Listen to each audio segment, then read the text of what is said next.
Welcome, everybody. Super excited to be helping host this evening one of my favorite photographers. I have a short list, and Thomas Alleman is on that list. So I am so thrilled and so excited to see the presentation tonight, and I hope you all are too. If you're not sure, you'll be sure after. But I want to introduce Thomas. Thomas Alleman was born and raised in Detroit, where his father was a traveling salesman and his mother was a ceramic artist. He graduated from Michigan State University with a degree in English literature. During a 15-year newspaper career, Tom was a frequent winner of distinctions from the National Press Photographers Association, as well as being named California Newspaper Photographer of the Year in 1995 and the Los Angeles Newspaper Photographer of the Year in 1996. As a magazine freelancer, Tom's pictures have been published regularly in Time, People, Business Week, Barron's, Smithsonian, National Geographic Traveler, and has also appeared in U.S. News and World Report, Brand Week, Sunset, Harper's and Travel Holiday. Tom has shot covers for Chief Executive, People, Priority, Acoustic Guitar, Private Clubs, Time for Kids, Diversity, and the Library Journal. The career is extensive. In the late 90s, Tom exhibited Social Studies, a series of street photographs widely in Southern California. He's currently finishing Sunshine and Noir, a book-length collection of black and white urban landscapes made in the neighborhoods of Los Angeles. Sunshine and Noir had its solo debut in the After Image Gallery in Dallas in April 2006, and he has numerous and subsequent solo exhibitions as well. So I am thrilled, so excited to see what's coming up in the next 45 minutes. Thomas. Howdy, folks. Great to see you. Great to be seen by you. I'm very grateful to the Los Angeles Center of Photography for hosting this, and of course Kevin, my dear old pal. Thank you for the introduction, and Janice, as always. So to say, as Janice said, we will be starting a new class. This will be the maiden voyage of the family photography class, and that will start 1 week from tomorrow at 9 o'clock in the morning. Is that the 8th or the 9th? Please check your calendar, and do check the website for that class, Photographing the Family. Again, it is 1 week from tomorrow morning at 9 o'clock. It's online. And in that class, I will be helping our students through their own work with their own families or with somebody else's family. We'll be using my photographs of my family from the 1980s I will be using them as a springboard. That is obviously where I learned a certain angle on a certain set of strategies about photographing the family. I learned about permissions and about privacy and about telling a story that was still in flux, as indeed the story of my family in the 80s, the decline of my family in the 80s, was an ongoing, very dynamic story that I couldn't have predicted its course. And so I learned how to make photographs that could live in the larger legend, shall we say, the larger narrative of the family story, and still have specific meaning when placed next to one another in sequence.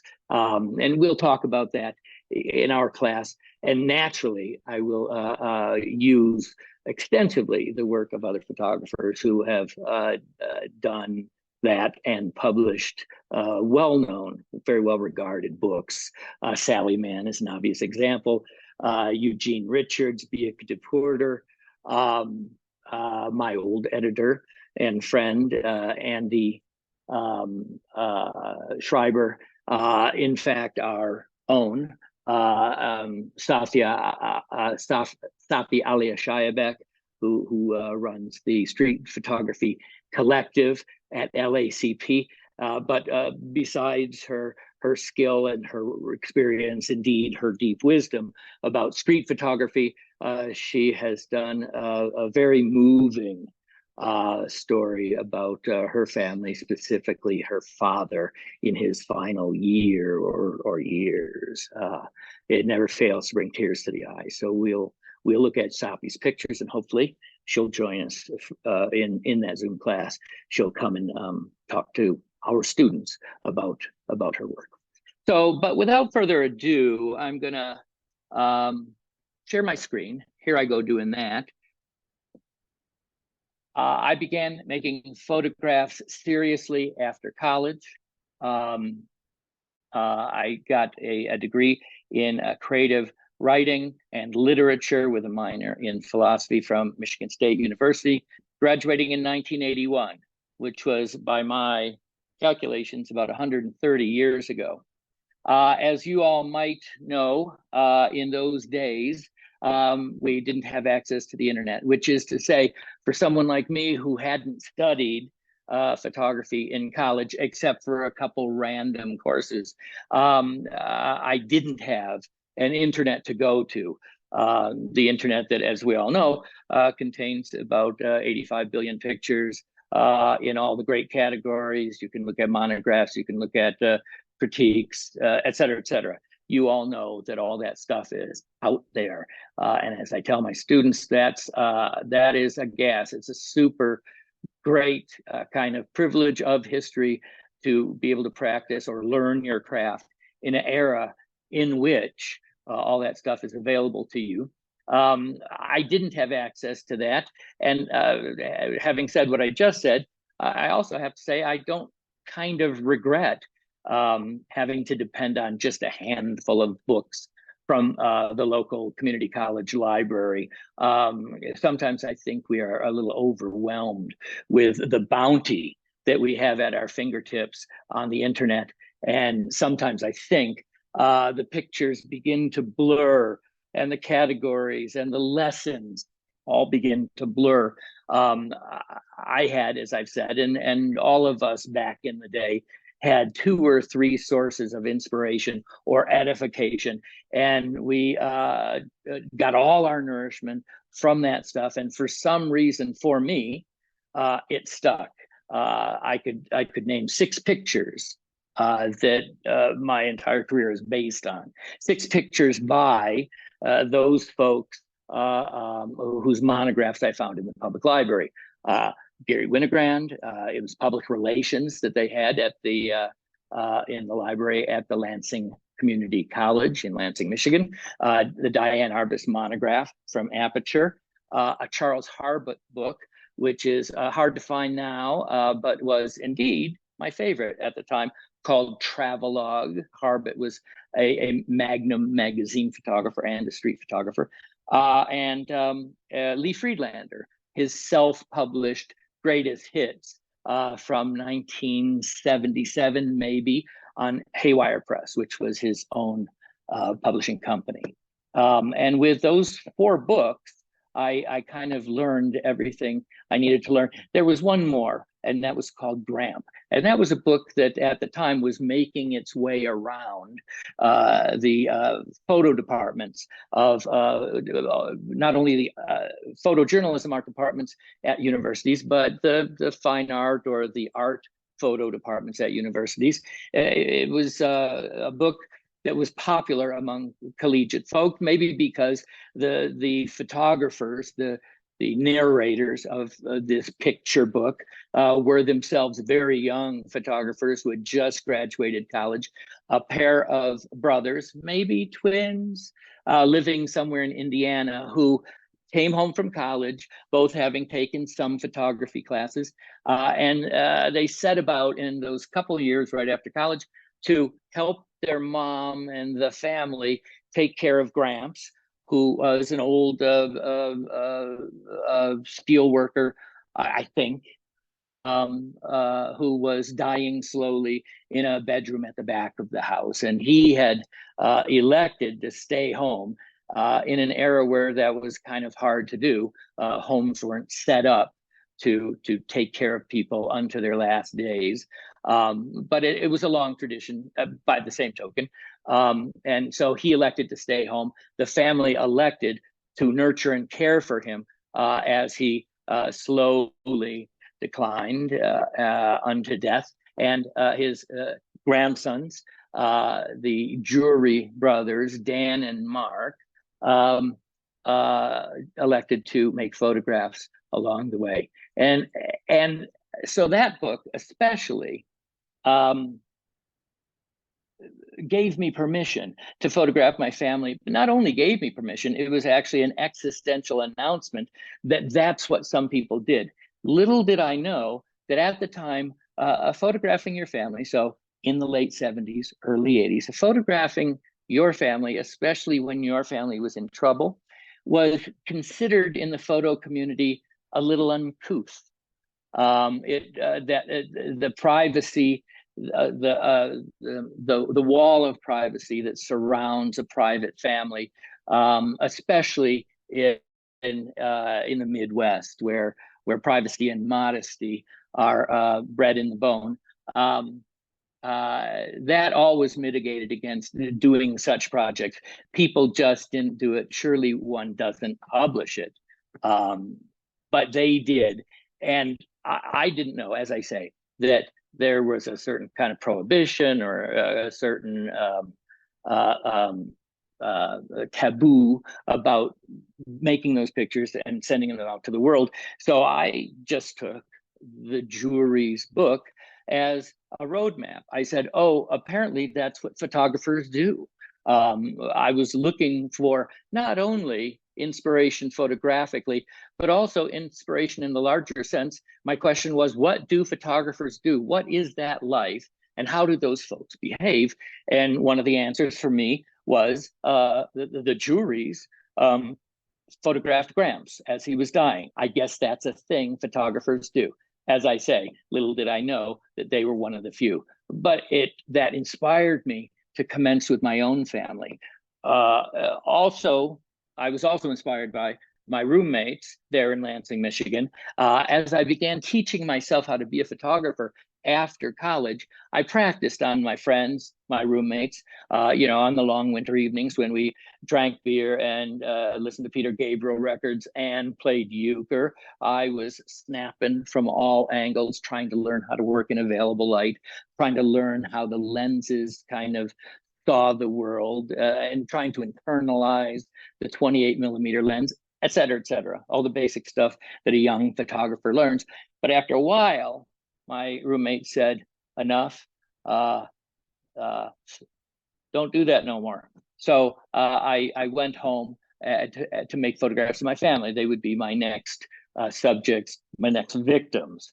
And at the beginning, it was purely for practice. And I didn't realize there was a story afoot, perhaps. So I went home on weekends, Thanksgiving, Christmas, in the summer, etc., to photograph the family just for fun, so to speak, just for practice, that's for sure.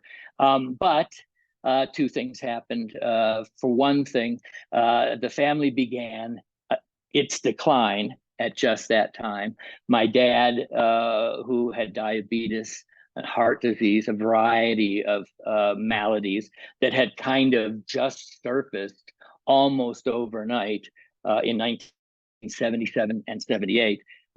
He was there at the house, to be frank, slowly dying, also worrying himself to death. My mom had always been frail. She was a lifelong smoker of non-filtered Pall Malls, and she had always wheezed, been frail, as I've said, and it was beginning to show more and more. She was becoming weaker and weaker. This photograph, by the way, was made at the beginning of the project when she was at her healthiest. Insofar as that project was concerned, she was at her healthiest here in 1983 Christmas time. That's my brother Bob on the far left. So that is one of the two things that kind of made this practice project into something that grabbed my imagination. The family was declining, and by accident, I had a kind of record of it. Should I care to register and ruminate on that narrative, it was there for the taking. But the other thing was my experience of making those photographs, which was that I began to see and feel from the very beginning a frisson, a wallop of something deep whenever I looked at my contact sheets from the beginning. And I realized after a while that what I was seeing in those family pictures, in my experience of making them, but also of looking at the contact sheets, I was glimpsing subtext. The photograph spoke to me on a level beyond or below the photograph, as subtext does. I had been a literature major, as I think I've said, and so I was aware of subtext. I was aware of the story below the story, that churning narrative that's below the apparent narrative, and I started to see that immediately in the pictures I was taking of the family. My question at the time, one of my several questions at the time was, is that churning subtext, that alternate narrative, those ghostly whispers in the background, is any of that visible to viewers who are not me, viewers who are not in my family? And that became one of the problems that I felt I needed to solve. That was going to be an important question about the process of this project was, are the things I believe I'm seeing and experiencing also visible to other folks? I began that series the only way I knew how at the time, which was as a collection of portraits. They were photojournalism style portraits, as I vaguely knew them to be at the time, which is to say, not all portraits have someone standing, confronting the camera, collaborating with the photographer, confronting with the eyes in a frontal way. There was at the time a kind of photojournalistic portrait that the teachers at the university talked about, and the folks who wrote about photojournalism spoke about, and that is a kind of action portrait that it appears to be a photograph of a scene, an event, a location in context with some human people, but indeed its result is really to be a portrait kind of in motion of a particular individual. And I had that feeling about the pictures I began to make with Mom and Dad, because as always, and throughout the first several years of this project, I didn't know what I was doing. I was kind of a smart guy who had a propensity for mimicry, and so I would mimic Sylvia Plocke, who I saw in The Village Voice. I would mimic Gene Richards, whose family pictures of his wife who died of breast cancer I was glimpsing in the photo magazines. I kind of followed their lead, as well as on occasion the lead of other photographers working elsewhere in the photography world, people like Gary Winogrand and Lee Friedlander. The party pictures of Friedlander, which he made with the ring flash in the mid-70s, and Winogrand's public relations pictures taught me to make something like this. And I made a lot of these in the early years before I learned that the tone of the family work might be slightly different. The invasive flash on camera approach that Winogrand used, and indeed Sylvia Plocke, Friedlander, and others, was perhaps not the most appropriate for this body of work. But I did get some successful pictures using those techniques, and I got a lot of pictures that look and feel invasive. They look and feel different than the best of the rest, which are more lyrical and available light. And so I moved away from that. The whole project was a matter of trying the only thing I knew how to do in the current moment, seeing if it worked, and then sticking with it or moving away from it as the years went by and the pictures mounted and a story began to take shape, as well as a tone began to be visible. I would almost say audible. I mentioned Winogrand, Friedlander, etc. At the same time that I was doing the family pictures, as I was embarking on the family pictures, I embarked on a set of pictures in the spirit of Winogrand, Friedlander, etc. Indeed, in the spirit of Diane Arbus. Of all those folks, she was my very favorite from that small group of photographers whose books were at the local library. Her aperture monograph moved me a lot, and anyone who's looked at that has similar can make a similar statement and will have rich feelings. That is a book that inspires rich feelings. And I thought I'd want to do that, but the first couple times I tried it, using her approach, walking on the street, going to the park, asking people if I could photograph them, didn't work. I was rebuffed. I didn't do it right, is probably the reason. Also, the other reason is people often don't want to have their pictures made. You have the impression when you look at Arbus's book that everybody in the world wants their picture taken by her, but she probably struck out way, way more than the pictures in that book represent. But I had a thin skin, and I was, a young dilettante who couldn't understand why he was being rebuffed. And so I said, well, I guess I'm not going to do those pictures. Maybe I'll go do the Winogrand pictures. But for the first couple of years of doing the Winogrand pictures, I realized much later that I was kind of doing Arbus stuff. I photographed a lot of kind of portraits where there's always somebody in the frame who's looking at me. And that became kind of thrilling as a notion, right? We're going to go to a place, a convention, or in this case, a university graduation ceremony. It could be a street thing, a party of some kind, a parade, and we're going to make pictures of bodies in motion. It's an action shot of kind of people having people who are so deeply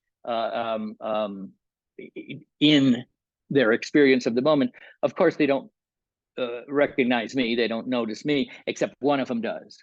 And I realized that mattered. That was great. And that happened accidentally because I was not a great photographer. I was a young photographer who blundered around, took too long to focus the camera, too long to adjust the flash. And in the meantime, somebody here is bound to see me, right? Later on, I would learn how to trick people into looking away, or I learned how to move fast enough that no one saw I was there. I shot and I was gone. I shot and I stuck and I moved, right? But in the beginning, these pictures were because I was too evident, because I was a bit of a clown jumping around trying to do things that I didn't understand how to do. And at some point, somebody says, who is that guy? But it worked in the sense that it inspired me to make a bunch of those photographs. And I thought that was a great idea for a photograph. As the years went by, I learned other techniques. As I say, I learned to misdirect people with my eyes or whatever so that I can stand very near them and make pictures without them looking me in the eye. I also learned to be a little more lyrical in the photographs. I find that that's often true with me in my projects, is that I kind of begin them as a bit of a smart aleck know-it-all. Visually, the narrator is a smart aleck know-it-all making somewhat snarky pictures. And I think that's just me taking a defensive posture because I'm newly a stranger in this strange land that I've chosen to photograph in. And as the months or the years go by, I personally become a little more comfortable. And as I become more comfortable, I let my guard down. And so the pictures become more tender, more lyrical. And I find that throughout my career, as I do these projects, the pictures from the first 25% of that time, whatever that period of time is, 4 years, 8 years, 12 years, the first 20% of that time, the first year and a half, whatever, I will start chipping away on those pictures because the level of snark becomes uncomfortable for me. They don't all go. Some of my favorite pictures from this project, which is called Social Studies, are they're charter members of the project, and they're still some of my favorites. But as I go, the pictures do become more lyrical, sweeter, I think, and funnier. Visual puns become part of a wider gamut, a wider vocabulary in the work. I start including different motifs as I go. One of the essential motifs, I must say, before we launch into the project proper, one of the motifs that I say motifs, one of the organizing notions here in that body of work is the abandonment, indeed the subversion of the assigned narrative. And that became, for me, just the watchword of how to do this work. My first urge as I walk into a convention or in this case, I think that was a mayoral coronation in San Francisco in 1986. Whatever the event is, and it could be a children's birthday party. I've photographed those. It could be any small or large thing. But whatever the assigned narrative of that thing is, I hope to subvert it. So I'm using the event and the characters therein. So, for example, these guys, as pieces that I hope to move around the board such that you can't quite tell what's going on. I'm hoping to photograph against clarity, to embrace and to create ambiguity, to create chaos, which then we corral. And that's that's a little dopamine high that one gets in that moment of walking into chaos and then somehow clarifying it on its own terms as the photograph. So that became the way that those pictures started coming together, and that was how I approached them. So all of this to say, as an overture, when I was 25 years old in 1982 and 83, I began teaching myself to be a photographer. I, on the one hand, was inspired by Mark and Dan Jury and their Gramps book, also Eugene Richards and his book Exploding into Life, which is about the passing of his wife, Dorothea, after a bout with breast cancer. On that track, I photographed my family and learned about doing what they did. On another track, again, all based on 4 books that I found at the public library, and one that I nicked from the college photo department. On that other track, I tried to follow the lead of Gary Winogrand, Lee Friedlander, Charles Harbut. And so I'll show these 2 projects in a condensed form.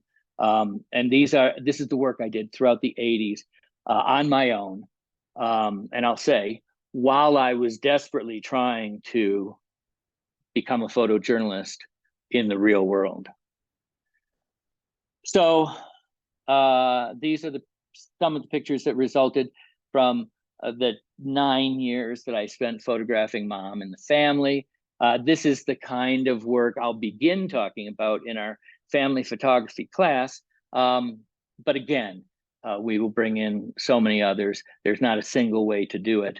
But of course, this is an experience that I've had. And so to the extent that I can talk about my experience in depth, I will do that. But also Sally Mann and so many others will come under our scrutiny. As with everything I've shown you so far, I begin the project doing portraits because that's all I know how to do. I'm aware that people make portraits. I am not quite aware that people make cockeyed angles of off moments of ambiguity. So I will learn that. But in the beginning, I begin by making, as I think I've said, I think I've beaten that horse already. I make portraits, action portraits that in a way resemble documentary photography kind of a little bit. This is an example, my brother Andrew, of something much more like a portrait than a documentary shot. By the way, there are 3 of us kids growing up in suburban Detroit. Mom and Dad bought the house in 1960 when I was 2.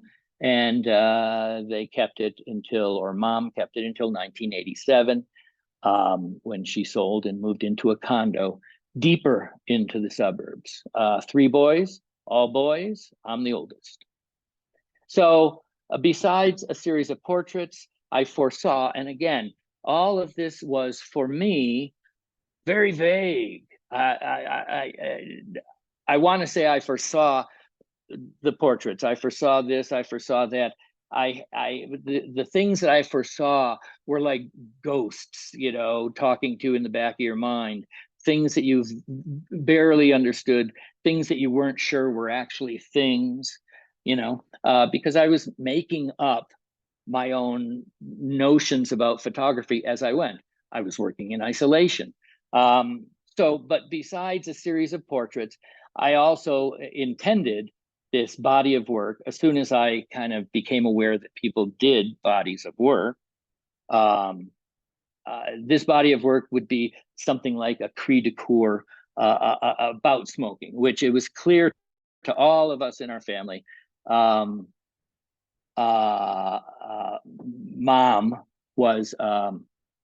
and Dad were dying from, and we were all smokers. So lots of pictures of people smoking, the artifacts of smokers and smoking, dueling portraits of Mom and Dad. It was clear that they were worn out folks. And I think some of that was genetic. All the men in Dad's family back 3 generations had died of heart disease and or diabetes. I think it was clear he was just wearing down at a young age. He was 56 when he died. Brother Andy was at loose ends. He believed we didn't understand his philosophies, which were complicated and contradictory, but that didn't stop him from explaining them to us ad nauseum. And so the looks here on Mom and Dad's faces are typical. Andy explains his stuff, and they wonder what they're listening to. Bob was a teenage alcoholic, and the alcohol was bad enough, but the shame that went along with it. Again, our parents were frail and beginning to die, and so a chaos machine like Bob was very difficult for them.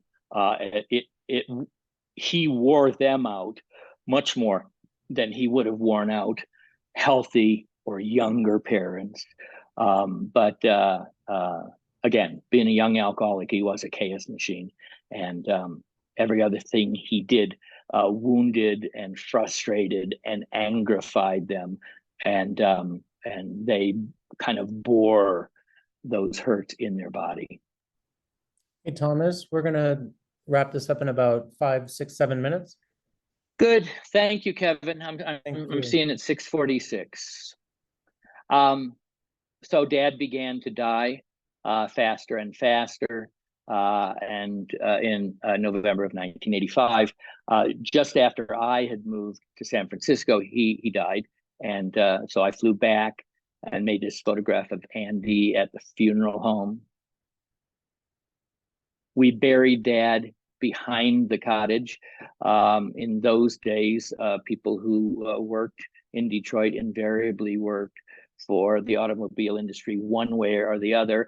And all of those working folk made decent wages, decent middle-class wages.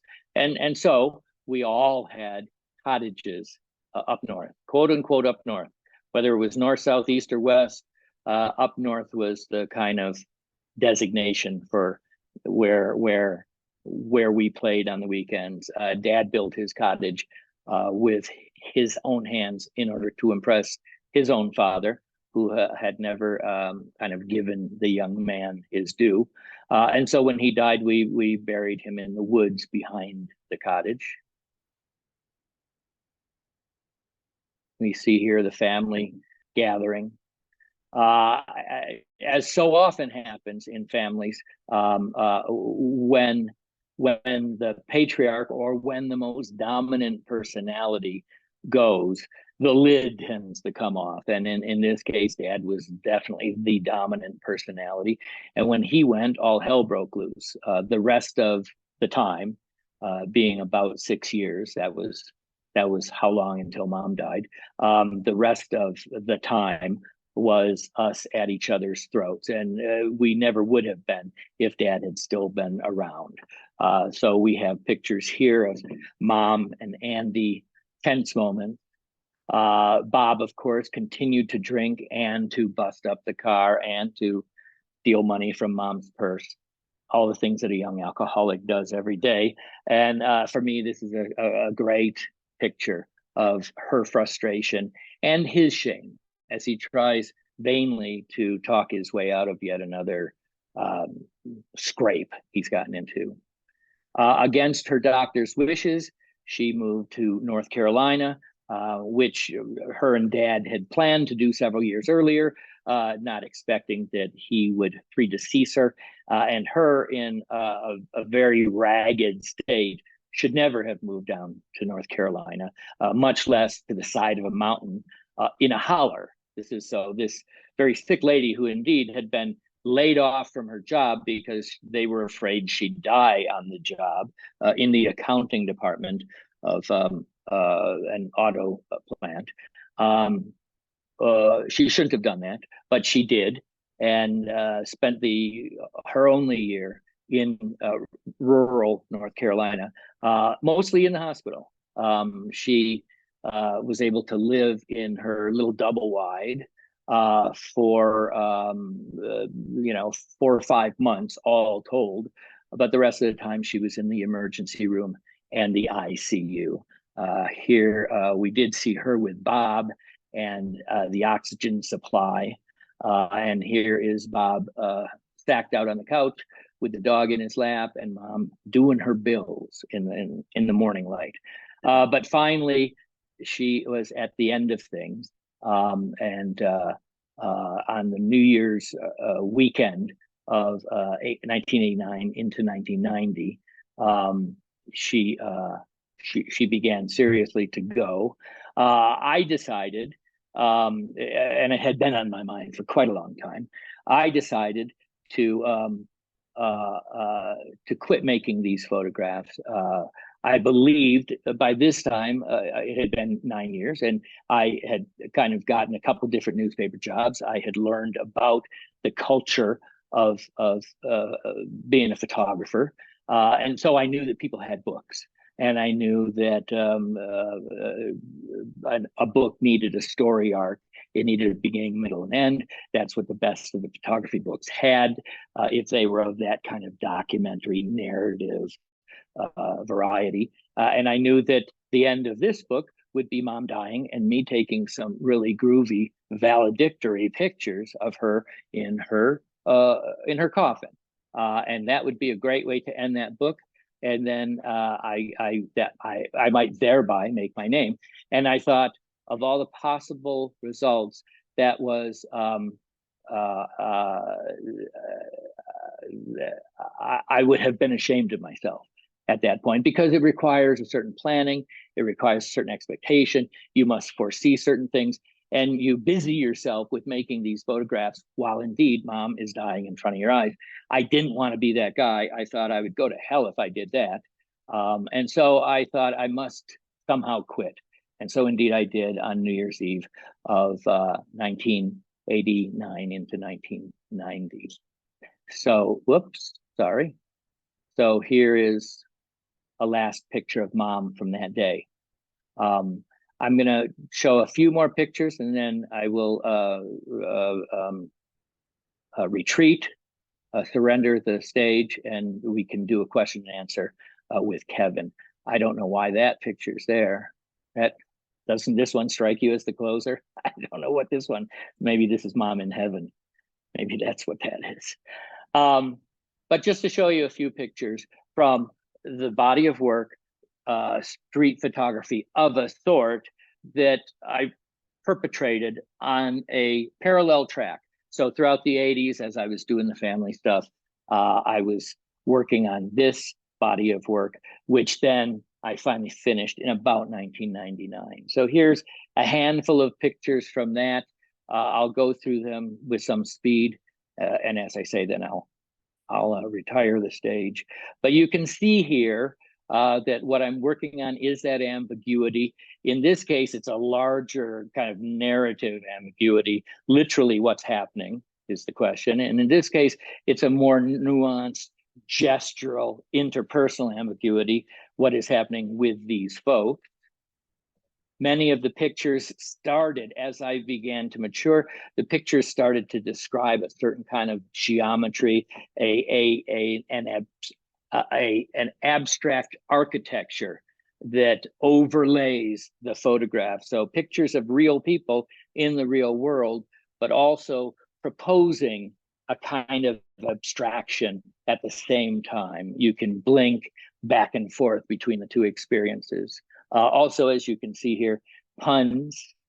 So I'm trying to widen the grammar and the vocabulary of these pictures. So here's a visual pun with the hair and the bush. After almost 20 years, I had 20 or 30 notions about what a picture could be, and all of them were kind of performed in this body of work. People in twos, a certain kind of tenderness begins emerging in the work. Surely it's in this one, a direct relationship between two people telling a very short, tender story. Single wrap this up in just another minute. Super good. Okay. Why don't we finish with this, Kevin? Oh geez, Dodger Stadium. Let me back out of this. Thank you so much for staying with me, folks, through that. I hope I'll see some of you in our family photography class.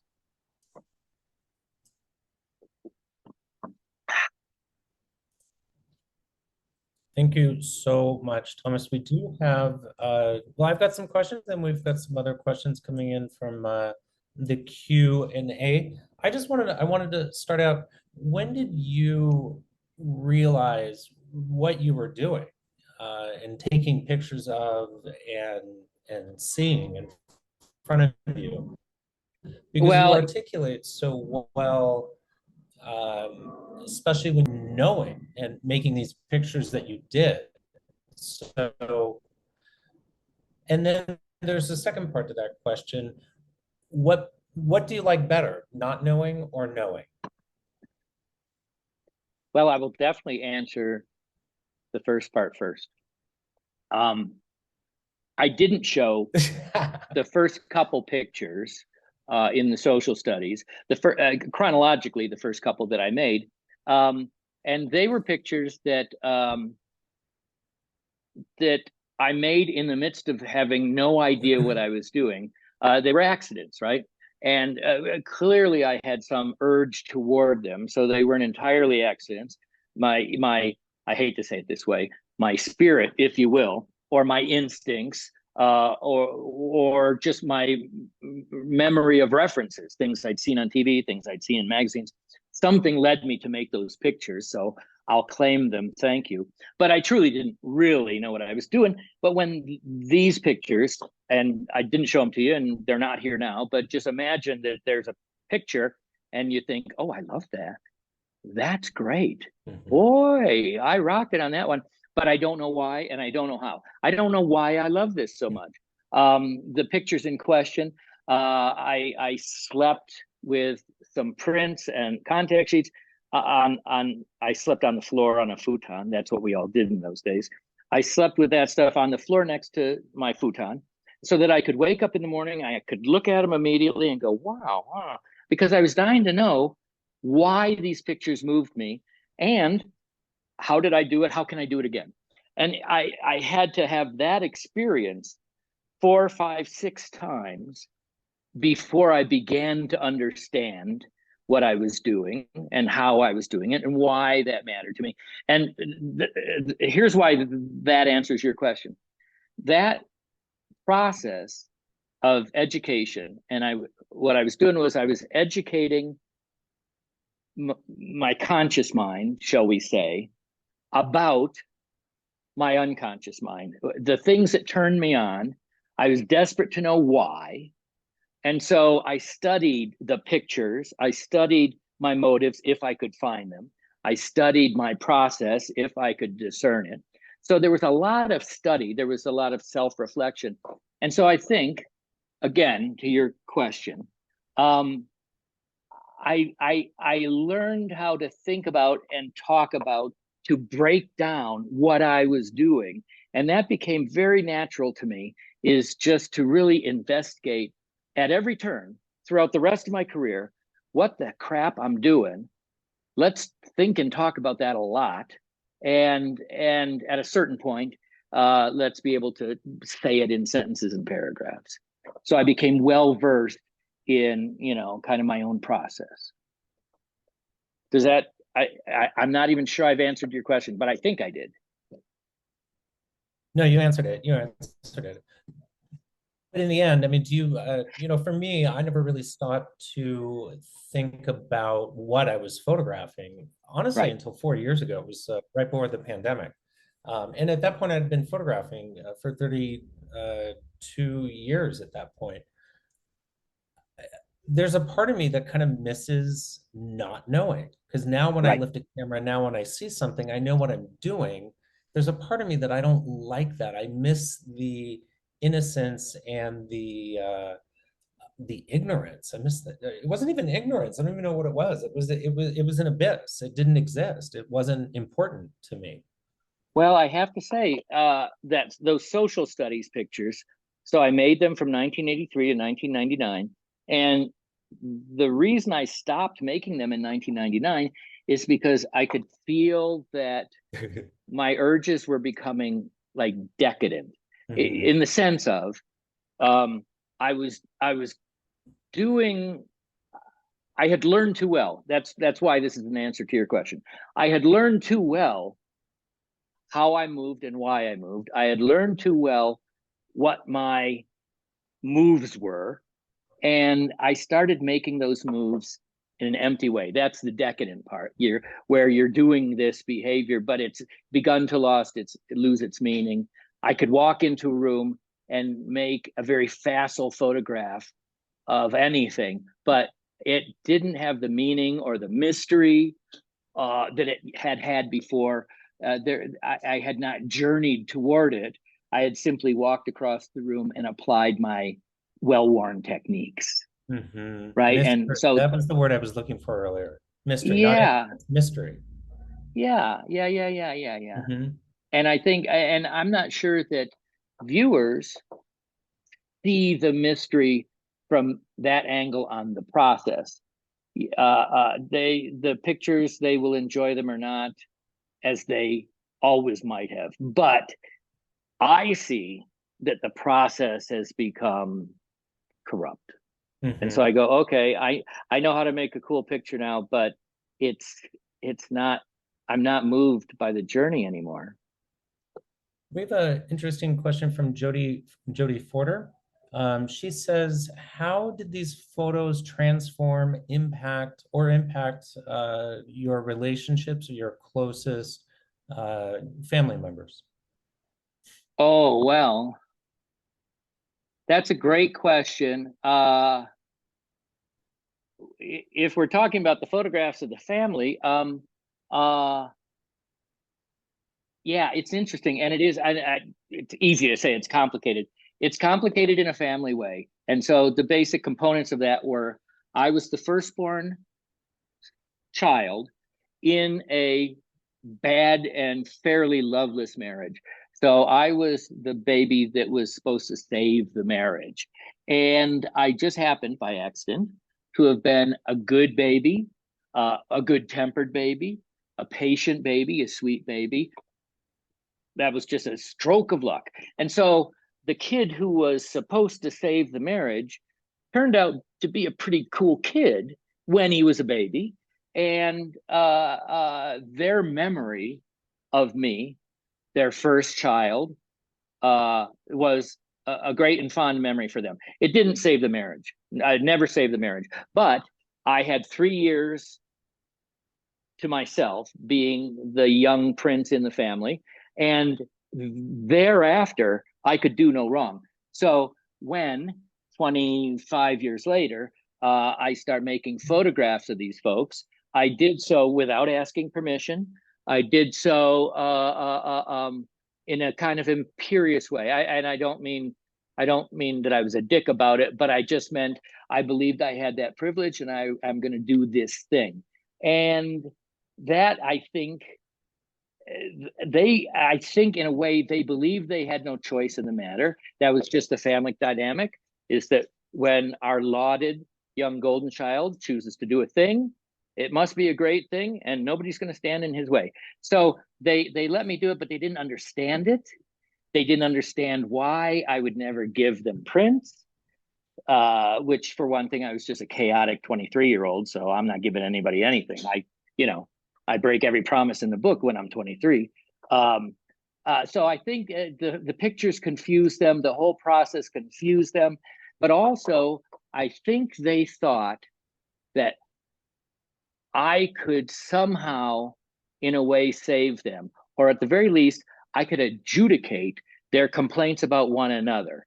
My pictures would show that Andy was right about this, that Bob was right about this, and that somehow the document that I was making was gonna vindicate everybody, each in their own mind, as we went along. Because I was the golden son, I was the arbiter of taste, and I was a just prince. And so, of course, everything's gonna be fine in the end, because I'm taking care of things. So it was confusion. It was frustration. It was hopeful. They were hopeful. But in the end, I think it was just, they just got used to it. They didn't give a shit what I was doing. They were way up in their own damage. Is that an answer? That's an answer. It's a good one. And then if you think about it too, how different things would be today, just because, a kid with a camera back in the 70s or 80s is a whole different story than 2024. Everybody's, worried about having their game face and, where's this going? Social media. And, you maybe people, I mean, I guess you could still do it today, but I think the reaction might be met with a little bit more paranoia. Yes. Never know. Yes. Yes. And I think they would have expected, like anybody today, we expect that the pictures you're taking of us are going to be on the Instagram or the Facebook pretty soon, aren't they? And so if I had to do that, my mom would have seen how worn out she looked. My dad would have seen how mean he looked, for lack of a better word. I can't think of a better word right now. Anyway, they would have seen what I was trying to capture. If I was successful in capturing their damage, that would have been on the Facebook. And number one, of course, it wouldn't have been on Facebook. I wouldn't have done that, but they would have wondered why not. And if they ever did see the pictures, which are so easy to transmit and show each other on the phone, they would have become wary of me. But as it was, I could always say, oh yeah, I didn't have any paper and the darkroom was closed and the film was fucked up, so they never really got to see these pictures, except once or twice I did bring home a couple boxes. And the funny thing is, they just glanced through them and went, whatever, whatever, whatever. I said, wow, you had your chance. Yeah, I think today you'd probably have to be taking the pictures that are meant for you, but taking a lot of party pics and happy pics to be able to Yes, disseminate very fast and cover up yes, absolutely anything that you're after. yes, yeah. Well, you have to always disguise your strategies. hmm Yeah. Um, the other part that Jody had to this question too was, was the process of making these family photographs, was it cathartic? Was it something you were working out? Did you find it celebratory in the end? I'm going to say, You have three choices. well, I'll try to keep this answer short. I mentioned that, I began to see from the beginning, I began to understand that there was subtext below the pictures. And it was very exciting to me, a literature major who had never gotten around to writing literature. And now I was creating this other thing, but it had the subtext, which is really a literary device. It's a very literary thing. And I thought, holy shit, am I almost kind of an artist? Am I almost telling stories and narratives that bear relation to these literary devices or these, literary processes? So I was excited simply to be able to do something that seemed real after so long of wishing that I could. And seeing the subtext was thrilling, just to see something where you see the look on Andy's face and you go, oh my God, oh shit, there it is. That's the look, So that was exciting. But otherwise, I felt, yeah, and this is just me personally, during my 20s, ambivalence was my middle name. I was probably a Guinness record holder in ambivalence. So I didn't feel celebratory about anything. I couldn't commit to celebration. I wasn't sure one way or the other if I felt celebratory about anything. Uh, I will finish by saying, in the last 8 years, I've been working on a book of these pictures, about 85 of them, and a long, long literary memoir to accompany them. And I have learned from that, even though I hadn't intended to. I hadn't thought that writing the book would be a journey. It would be a task, a story that I would struggle to tell in a cool way with language. But I didn't expect to learn anything. But I have, much to my surprise, learned several three things that really tell me who I am, and things that I've needed to know my whole life. But the funny thing is, I didn't get it from the pictures. I got it from writing about the pictures. We have one from Sophia. Do you think narrowing, I always have trouble, why do I still have trouble with this word? Do you think narrowing, it's so hard for me, narrowing your style, specifically your POV, is necessary before trying to work with editors? Any advice for getting in with editors? Well, the answer is probably yes. The variable in this question is the editor. So what I learned from working in newspapers and then national magazines for about 20 years is that there are special editors, and they are findable. And a special editor will strive to see as many sides of you as they can, because if they can find the most interesting part of you and help you to use that to create content for their project, their magazine, their website, their whatever, they are aware that you will infuse it with something special if it comes from you.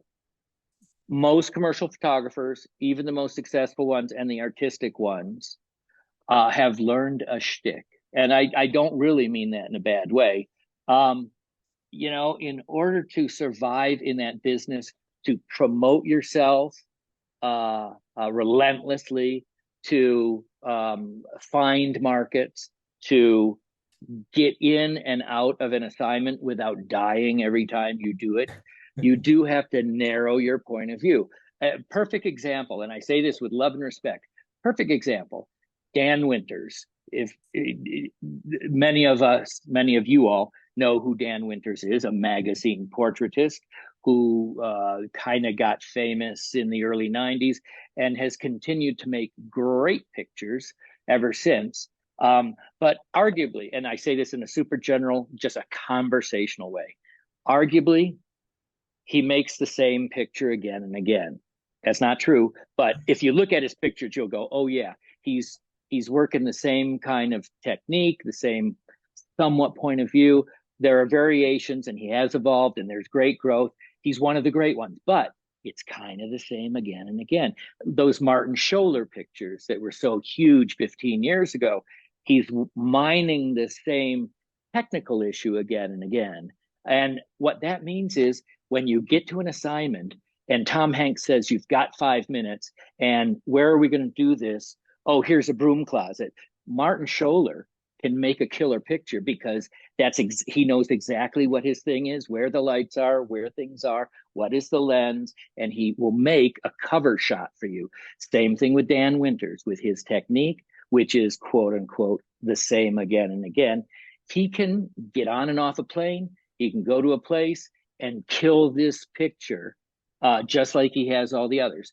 So narrowing your point of view, narrowing your technique, Platon does it as a magazine portraitist.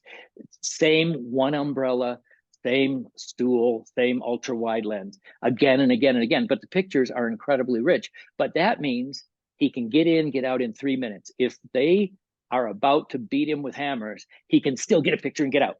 And everybody's happy. And he can promote himself because all the pictures look the same. Editors love that. They go, oh yeah, just do that for me, right? So narrowing that allows you to simply be a working commercial photographer who gets jobs and survives jobs.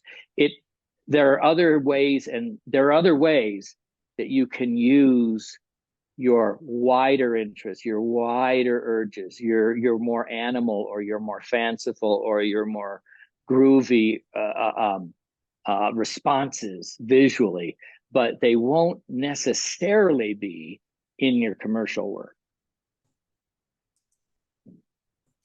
Thomas, thank you so much for everything tonight. Absolutely wonderful. You know, I was screaming in the background every slide. I do want to thank everybody else for coming. Thank you, sir.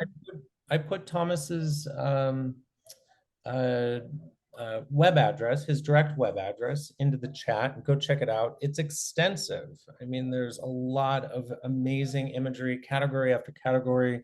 It's about as large as shopping on Amazon. And then that's pretty good. That's pretty good. And then again, I'm going to put into the chat, I just put it there, a link to his class, and then the 10% discount code below. And the class starts again, ooh, I got to load the page, I don't remember, Wednesday, August 7th. So a week from tomorrow at 9 a.m., right? We did it. We did it. We did it, people. Do you have any last Jeez. words, Thomas? Thank you all for sticking with me on this, sticking with us on this. I've had a gas. I've enjoyed this. Thank you, Kevin, for being there. Thank You're you. my rock. Thank you so much. And thank you, everybody, for joining. We'll see you all soon. Bye, peeps.